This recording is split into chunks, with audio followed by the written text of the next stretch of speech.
नावाचं कला प्रदर्शन इथं भरवण्यात आलेलं आहे. मुळामध्ये रस याच्यामध्ये जो नवरस आहे कलेमधला, ते मूर्त स्वरूप असेल किंवा अमूर्त स्वरूप असेल किंवा अलंकरण स्वरूप असेल, या तिघांचं मिश्रणच आपल्याला इथं वेगवेगळ्या पद्धतीने बघायला मिळतं आहे.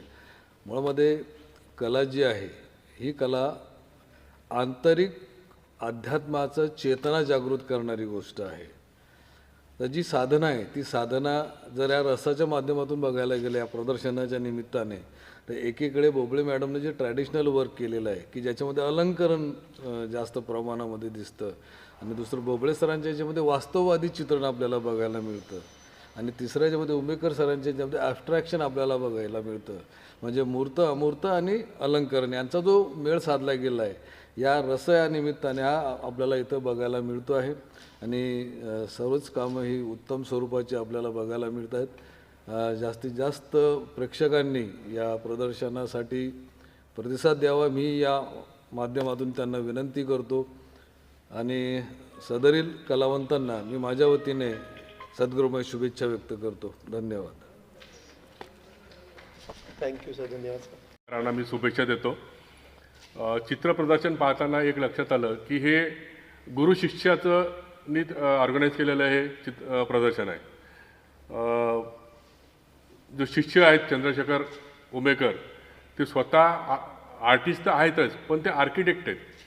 म्हणजे वास्तुकला किंवा आर्किटेक्चर प्लस पेंटिंग किंवा कला असं दोन्हीचं मिश्रण तुम्हाला त्याच्यामध्ये पाहायला मिळेल.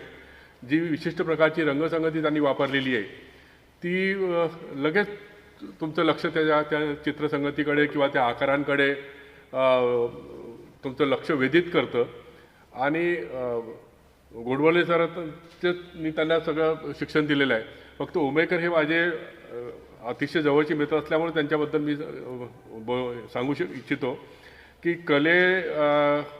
साठी वयाची मर्यादा नसते. आता चांगले वेल एस्टॅब्लिश आर्किटेक्ट असतानाही त्यांना कलेमध्ये आपला काहीतरी ठसा उमटावासा वाटला तर ते नुसतं चित्र काढून नव्हे तर त्याचं शास्त्रोक्त पद्धतीने त्यांनी त्याचा अभ्यास करून त्यांनी BFA कंप्लीट केलं.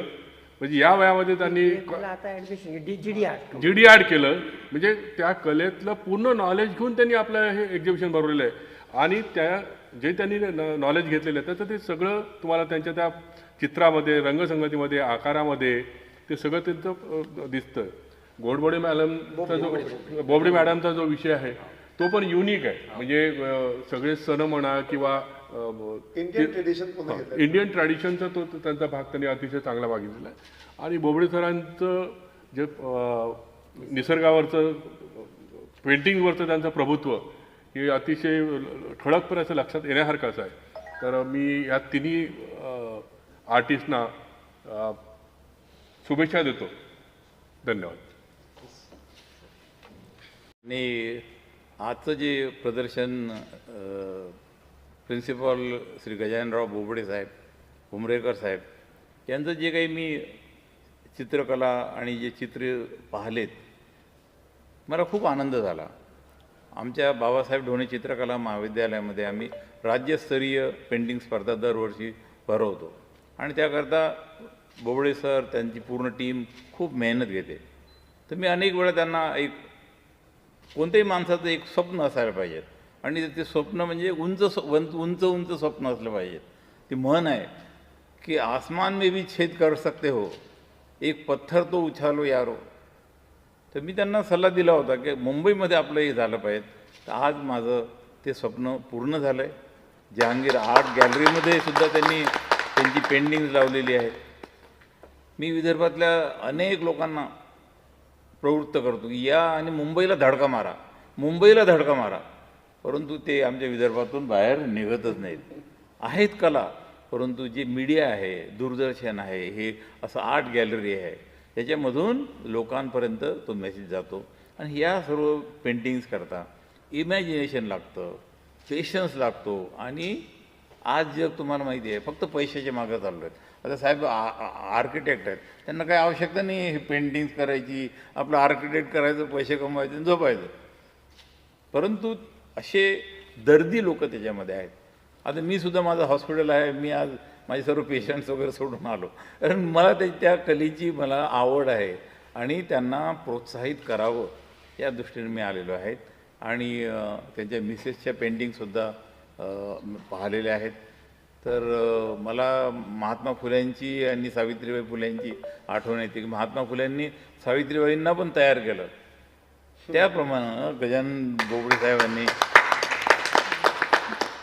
बोबडेताईंनासुद्धा त्या पेंटिंग्समध्ये आणलं आणि त्यांनीसुद्धा सहकार्य दिलं. माझ्या सर्व हार्दिक शुभेच्छा आहेत त्यांना आणि त्यांनी असंच प्रदर्शन दरवर्षी भरवावं अशी माझी नम्र विनंती आहे आणि माझी इच्छा आहे. मला खूप छान नेहरू सेंटर आर्ट गॅलरीमध्ये मी असिस्टंट डायरेक्टर म्हणून सध्या काम बघतो आहे. नेहरू सेंटरच्या ह्या AC गॅलरीमध्ये अकोल्याचे नामवंत चित्रकार तिघे आहेत. त्यामध्ये चंद्रशेखर उमेकर, नंतर गजानन बोबडे आणि त्यांच्या मिसेस मृण्मयी बोबडे, या तिघांचं काम आज बसून इथे प्रदर्शनाला मांडलेलं आहे. तिघांचंही काम फार उत्कृष्ट आहे. तिन्ही वेगवेगळ्या शैलीमध्ये काम केलेलं आहे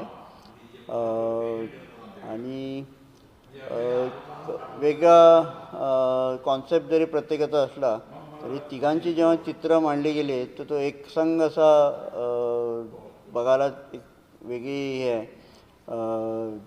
वेगळे माध्यम बघायला मिळतात. वेगळे म्हणजे कलेचे फॉर्म्स आहेत ते म्हणजे नवीन ज्या काही विद्यार्थी वगैरे आहेत त्यांच्यासाठी ही खरं म्हणजे मेजवानी आहे. तर प्रत्येकाने त्याचा आस्वाद घ्यावा आणि त्यांच्या पुढच्या कार्यकर्तेसाठी माझ्याकडून शुभेच्छा. Thank you so much sir. Sir आहेत जे स्वतः पेंटिंगची कलेचं जे आहे ते शिक्षण ते देतातच, पण स्वतः उत्कृष्ट कलाकार आहेत. दर रविवारी न चुकता, मी मुद्दाम हा शब्द वापरतो, न चुकता कलेची साधना करणारे, स्वतः प्रत्यक्षित जाऊन काम करणारे असे जे कलाकार आहेत, हाडाचे कलाकार, त्यांचं आज मुंबईच्या Nehru centre art gallery Worli इथे चित्रकलेचं प्रदर्शन लागलेलं आहे. आणि त्यांचा जो मेन अभ्यास त्यांनी इथे जे मांडलेला आहे निसर्गावर, हे विदर्भातले जे गाडे जे चित्रकार आहेत त्यांनी निसर्गाच्या सह्याद्रीचा जो काही अभ्यास केलेला आहे आणि त्याच्यातून त्यांनी जे काही निसर्ग चित्र इथे केलेलं आहे तर आपण त्यांच्याशी गप्पा मारूया आणि त्या चित्रांविषयी आपण आणखी जाणून घेऊया. सो प्लीज सर, तुम्ही तुमच्या चित्रांविषयी आणि तुमच्या प्रवासाविषयी माहिती द्यावी. मी प्रिन्सिपल गजानन बोबडे, बाबासाहेब ढोणे चित्रकला महाविद्यालय अकोला येथे कार्यरत आहे. आज नेहरू सेंटर येथे माझं चित्रप्रदर्शन होत आहे. या प्रदर्शनामध्ये आम्ही रसा या सब्जेक्टवर 3 कलावंतांनी हे प्रदर्शन भरवलेलं आहे. आणि पहिले चंद्रशेखर उमेकर सर, जे अमूर्त शैलीमध्ये काम करतात आणि त्यांनी प्रेझेंट केलेल्या पेंटिंग्स ज्या आहे अमूर्त शैलीवर आहे. आणि त्यानंतर माझं जे आहे निसर्ग चित्रणावर आधारित आहे. सह्याद्रीच्या डोंगरामध्ये आणि सातपुड्या पर्वतामधले काही निसर्गचित्र आपल्याला इथे पाहायला मिळत आहे.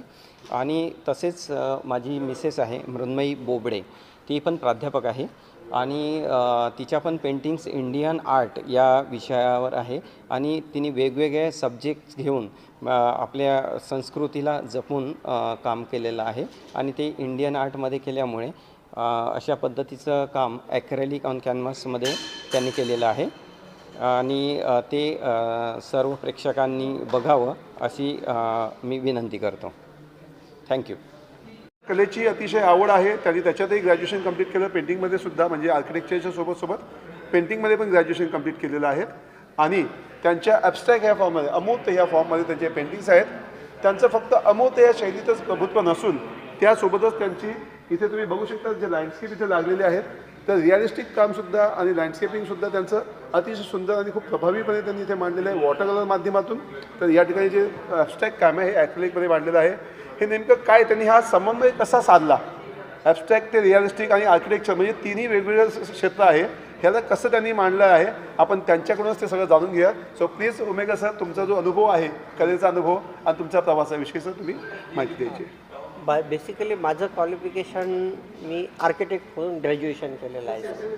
इथे तुम्ही आता इथे आणि आर्किटेक्चर केल्यानंतर त्यावेळेसच मला पेंटिंगची कलेची आवड होती. त्यावेळेसही मला नॅशनल अवॉर्ड्स भेटलेले आहे. 3 गोल्ड मेडल भेटलेले होते. पेंटिंगमध्ये, स्कल्पचरमध्ये, इवन पोस्टर मेकिंगमध्ये सुद्धा मला त्यात अवॉर्ड भेटले होते. पण नंतरच्या काळात मी आर्किटेक्चरल प्रॅक्टिस सुरू केली. त्याच्यात basically that is a bread and बटरवालं वर्क होतं. आता मागील 5-7 वर्षापासून मी पुन्हा ब्रश हातात पकडले. त्याच्यामागे 2 व्यक्ती महत्त्वाचे होते सर, की डॉक्टर हाडे म्हणून आहे आणि त्याच्यानंतर गजानन बोबडे. त्यांच्यामुळे मी ग्रॅज्युएशन केलं आणि आता मी GD आर्ट कंप्लीट करून आता पूर्ण MFA सुद्धा तयारी करतो आहे.